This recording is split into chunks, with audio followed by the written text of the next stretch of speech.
Hello friends, welcome back to my channel Bongjoyshri. কেমন আছো তোমরা সবাই? আশা করছি সবাই খুব ভালো আছো। আমিও ভালো আছি। তো আজকে চেঙ্গে মাসে থেকে বেরিয়ে আমার আজকের কন্টেন্ট হলো সুতপা। তো কেন সুতপা? তো সাধারণত আমি কাউকে নিয়ে এখন কন্টেন্ট করি না, খুব কম করি, কিন্তু ওকে নিয়ে আজকে কন্টেন্ট বানানোর একটাই কারণ, কালকে প্রিয়ার উদ্দেশ্যে করা ওর ভিডিওটা।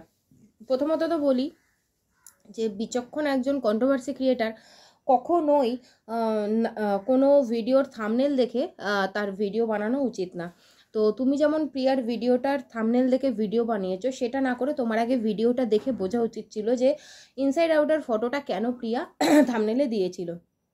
না, তুমি কালকে ভিডিওতে বলেছো, একটা ভুল ইনফরমেশান দিয়েছো, তাও এত ভিউয়ার্সের সামনে, যে ওই ফটোটা নাকি যেহেতু ওরা বড় ক্রিয়েটার প্রিয়াকে টাকা দিয়েছে, সেই জন্য প্রিয়া ওদের থাম্বনেল চিপকেছে। না, প্রিয়া ওদের থাম্বনেল চিপকেছে এবং তার সেখানে ও লিখেও দিয়েছে যে ওদের কমেন্ট বক্সে গিয়ে তোমরা আর কেউ ওদেরকে বিরক্ত করো না, কারণ সেখানে ওদেরকেও মানে প্রিয়ার ভিউয়ার্সদেরকেও অনেক কটাক্ষর মুখে পড়তে হচ্ছিল। যেমন অনেকে তার নিচে কমেন্ট করছিল, আপনি দিন, ওদের দেখার হলে ওরা বলার হলে ওরা বলবে, কেন জোর করছেন? তো সেই কারণেই প্রিয়া বলেছিল যে তোমরা গিয়ে ওদেরকে জোর করো না। তো ওদের যদি এখনও তো সময় আছে, ওরা যদি দেখে নিশ্চয়ই দেবে বা নিশ্চয়ই করবে, আর যদি না দেয় তাতেও কোনো প্রবলেম নেই। তো এই কথাটাই প্রিয়া তার ভিডিও মারফত বলেছিল এবং এই জন্যই ইনসাইড আউটের ওদের ফটো থাম্বনেলে দিয়েছিল। আর সব থেকে বড় কথা, এখানে হয়তো ওদের থাম্বনেলটা প্রিয়া না দিলেও হতো, কিন্তু প্রিয়ার এখন কি দরকার? মানি দরকার, আর্ন করা দরকার। তো সেই জন্য প্রিয়া এমন থাম্বনেল হয়তো দিয়েছে বা ইনসাইড আউটের থাম্বনেল ইউজ করছে যাতে তার ভিউজটা বেশি হয়, যাতে তার ইনকামটা বেশি হয়, আর তার ইনকাম বেশি হলে তার কাছে আরও বেশি টাকা জমবে। হ্যাঁ, তো সেই জায়গা থেকে দাঁড়িয়ে আমার মনে হয় প্রিয়া ওদের থাম্বনেলটা দিয়েছিল। তো আদারওয়াইজ কিছুর জন্য না। ও যখন বাকি এরকম বড় বড় অনেক চ্যানেল ওদেরকে, প্রবাসী ঘরকন্যা ওদের হেল্প করেছে, তো পারলে তো তাদের ফটো চিপকেও করতে পারতো। না, ইনসাইড আউট দেয়নি, এবং ইনসাইড আউটকে গিয়ে যাতে ওর ভিউয়ার্সরা কমেন্ট না করে বারবার একই কমেন্ট, তো সেই জন্যই প্রিয়া থাম্বনেল চিপকে বলেছিল যে তোমরা বারবার গিয়ে অনুরোধ করার দরকার নেই, ওরা যদি মনে করে দেবে, আর যদি না মনে করে দেবে না। এই গেল প্রথম তোমার ভুল ইনফরমেশান।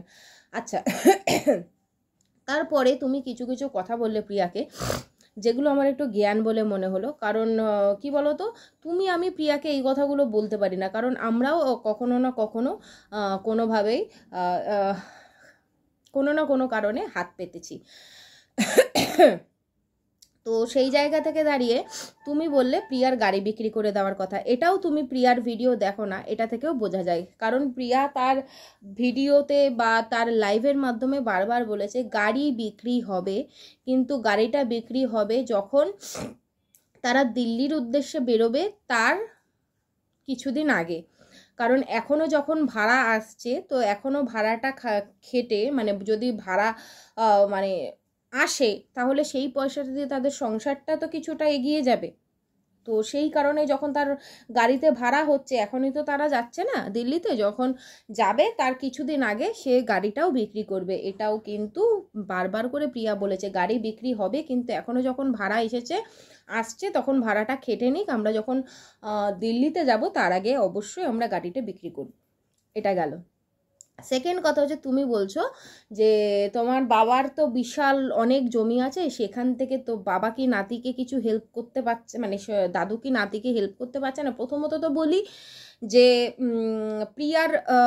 প্রিয়া কিন্তু বাবার একমাত্র মেয়ে নয়, প্রিয়ার ভাই আছে, প্রিয়ার বোন আছে, তারা কিন্তু 3 ভাই বোন। এবার একজনের জন্য সে জমি বিক্রি করবে বা বন্ধক দেবে, সেই জমি যদি পরবর্তীকালে ছাড়াতে না পারে, প্রিয়ার ওপর কিন্তু বিশাল বড় একটা লোনের চাপ এসে যাবে। আর তার থেকেও বড় কথাটা, এই কথাটা তুমি কি করে বললে?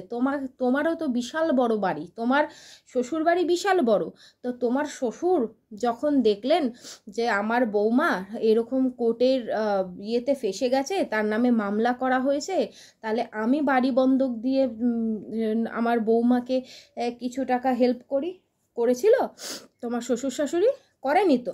তোমার বাবা করেছিল? তোমার বাবাও তো করতে পারতো যে বাড়ি বন্ধক দিয়ে আমি এখন তোকে টাকাটা দিচ্ছি, তুই আস্তে আস্তে ছাড়িয়ে নিস। করেনি তো। তুমিও কি করেছিলে? একেবারেই কিন্তু ইউটিউবে এসে সাহায্য চেয়েছিলে। তোমার বাবাও হেল্প করেনি, তোমার শ্বশুর মশাইও হেল্প করেনি। তো তুমি কি করে প্রিয়াকে বলতে পারো যে তোমার বাবার জমি বন্ধক রেখে তুমি লোন নিতে পারতে? এটা কখনোই পসিবল না। আর যদি সেটা করার হতো, সেটা ওরা করবে কি করবে না সেটা না জেনে তোমার একবারই এত জ্ঞান দেওয়ার আমার মনে হয় না দরকার ছিল। কারণ যেই জায়গা তুমি করনি, তুমি যেখানে নিজে ট্রাই না করে নিজের গয়নাগাটি বিক্রি, এই যে তুমি এখন বলছো যে তুমি যদি গাড়িটা বিক্রি করো ওখান থেকে 2 লাখ টাকা তো আসবে, তোমার গয়নাগুলো বিক্রি করলে 1 লাখ টাকা তো আসতো, 50,000 টাকা তো আসতো। কিন্তু তুমি তো গয়না বিক্রি করোনি, ডাইরেক্ট এসে সবার কাছে হাত পেতেছো, সাহায্য চেয়েছো। তো প্রিয়াও সেই জায়গা থেকে আগে গাড়িটা বিক্রি না করে সবার কাছে এসে আগে হেল্প চেয়েছে। যখন দেখবে যে আর হেল্প পাওয়ার কোনো জায়গা নেই, সে তারপরে অবশ্যই তার ছেলের চিকিৎসার জন্য যেটা বেটার হবে সেটা করবে। তো আমি একটা কথা বলবো, যখন তুমি হেল্প চাইবে তখন তুমি বলবে যে আমার দেয়ালে পিঠ ঠেকে গেছে, আমার কিছু করার নেই। তেমনি প্রিয়ারও দেয়ালে পিঠটা না ঠেকলে প্রিয়ার যা ইনকাম হয় ইউটিউব থেকে, সে ওই ইনকাম দিয়ে আরাম করেছে, মানে হেসে খেলে তার সংসার চলে যাচ্ছিল। এমনকি এই যে এত আজে বাজে কথা শোনারও তো তার দরকার ছিল না বিনা কারণে হাত পেতে, তাই না? আজকে তার আর সে এটা সত্যি, সে এটাও বলেনি যে 40 লাখ টাকা তোমরা দাও, ওরা বলেছে যতটুকু হেল্প হয়। তারপরে বাকি তো ও চেষ্টা তো করবেই অবশ্যই, নিশ্চয়ই 40 লাখ টাকা দুদিনে উঠে আসবে না, 2 মাসে উঠে আসবে না, সেটাও ও খুব ভালো করে জানে। তো সেই জায়গা থেকে দাঁড়িয়ে তুমি, আমার মনে হয় সুতপা কালকে ভিডিওতে যে প্রিয়াকে জ্ঞানগুলো দিলে একদমই মানায় না। কারণ তুমিও কিন্তু প্রথমে নিজের কোনো রকম চেষ্টি না করেই, তোমারও অনেক বড় শ্বশুরবাড়ি আছে, তোমারও বাবার সম্পত্তি আছে, কিন্তু তারপরেও তুমি চেষ্টা না করে নিজের গয়নাগাটি না বিক্রি করে ডাইরেক্ট এসে হেল্প চেয়েছো। ঠিক আছে? তো সেই জায়গা থেকে দাঁড়িয়ে প্রিয়ার কিন্তু সংসার চালানোর জন্য হেল্প চাওয়ার দরকার নেই। ওর যা আর্নিং হয় আরাম করে ওর সংসার চলে যায় এবং যথেষ্ট ভালোভাবেই তারা খেয়ে পড়ে আছে। কিন্তু ওর এখন হাতটা পাততে হলো কেন, হেল্পটা চাইতে হলো কেন? তার ছেলেটার জন্য। তো এবার তার ছেলের জন্য যদি তার বাবা, প্রিয়ার বাবার মনে হয় যে আমি কিছুটা জমি বিক্রি করে দেবো বা তার জমি বন্ধক রেখে তার নাতিকে কিছু দেবে, অবশ্যই তার বাবা দেবে। সেটা তুমি তো বলে দিতে পারো না। তুমি যদি বলে দিতে যাও তাহলে তোমার উপরেও আঙুল উঠবে যে তোমার বাবা তাহলে তোমার জন্য কেন বন্ধক দিল না, তোমার শ্বশুর কেন তোমার জন্য বাড়ি বন্ধক দিয়ে তোমাকে টাকার অ্যারেঞ্জ করে দিল না। তুমি কখনোই হাতটা ওর দিকে তুলতে পারো না, ঠিক আছে? তো সেই জায়গা থেকে দাঁড়িয়ে এটুকু আমার বলার ছিল। কার ভালো লাগবে কার খারাপ লাগবে এটা আমি জানি না, কিন্তু যেটা আমি নিজে ভুল করব সেটা আমি কোনোদিনও অন্যকে বলবো না। এখন আমার দিকেও সেই বিয়েটা বর্তায় যে তোমার তাহলে, তোমারও তো চারিপাশে আত্মীয় স্বজন আছে, এ আছে ও আছে, তাদের থেকে তুমি কেন হেল্প না চেয়ে আমাদের থেকে হেল্প চাইলে? তো সেই জায়গা থেকে আমি প্রিয়াকে বলতে পারি না যে প্রিয়া তোমার বাবার জমি কেন বিক্রি করলে না, তুমি কেন লোনের চেষ্টা করলে না। অবশ্যই তারা তাদের মতন করে চেষ্টা করছে, নিশ্চয়ই হাত গুটিয়ে বসে নেই, যেটা কিন্তু তুমিও করনি। ঠিক আছে? তুমিও করনি। তুমিও তো না তোমার সোনার গয়না বিক্রি করতে দেখেছি, না তোমার মানে অন্য কোথাও থেকে লোন নিতে দেখেছি। তুমিও কিন্তু ডাইরেক্ট ইউটিউবে এসেই বলেছিলে আমাকে সাহায্য করো, 25 লাখ টাকা দরকার।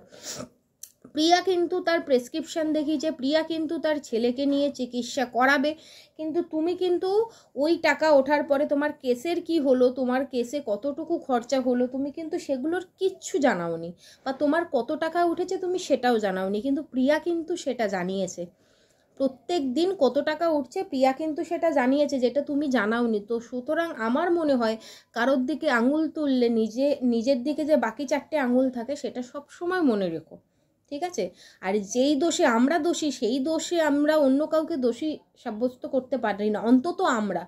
ভিউয়ার্সরা তাদের সম্পূর্ণ আলাদা দৃষ্টি দিয়ে দেখে, আলাদা দৃষ্টি দিয়ে প্রত্যেকের আলাদা আলাদা ভাবনা চিন্তা থাকে, তাদের ভাবনা চিন্তা আলাদা আলাদা, তারা কমেন্ট করছে, সেটা তাদের ব্যাপার। কিন্তু তুমি আমি যারা নাকি নিজেরাই হেল্প চেয়ে হাত পেতেছি, তারা কিন্তু কখনোই প্রিয়াকে এই জ্ঞানগুলো দিতে পারি না, তোমার বাবা কেন হেল্প করছে না, তোমার গাড়ি কেন বিক্রি করছো না, তোমার ওখান থেকে কেন লোন নিচ্ছ না,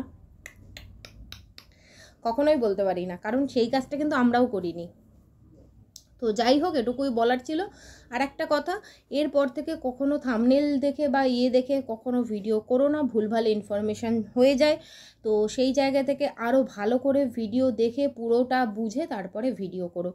তো চলো সবাই ভালো থেকো, সুস্থ থেকো। আমি জানি এই ভিডিওটা কারোর ভালো লাগবে না, কিন্তু আমার মনে হয় এই কথাগুলো আমার বলা উচিত ছিল, বলা দরকার ছিল। আমার কালকে যেটা মনে হয়েছে সুতোবার ভিডিও দেখে সেটা আমি বললাম। তো ওর খারাপ লাগবে, আমার কিচ্ছু করার নেই, যেটা সত্যি সেটা তো সত্যি। তো চলো সবাই ভালো থেকো, সুস্থ থেকো, দেখা হবে আবার পরের ভিডিও নিয়ে। এখনকার মতন tata, bye bye, love you all.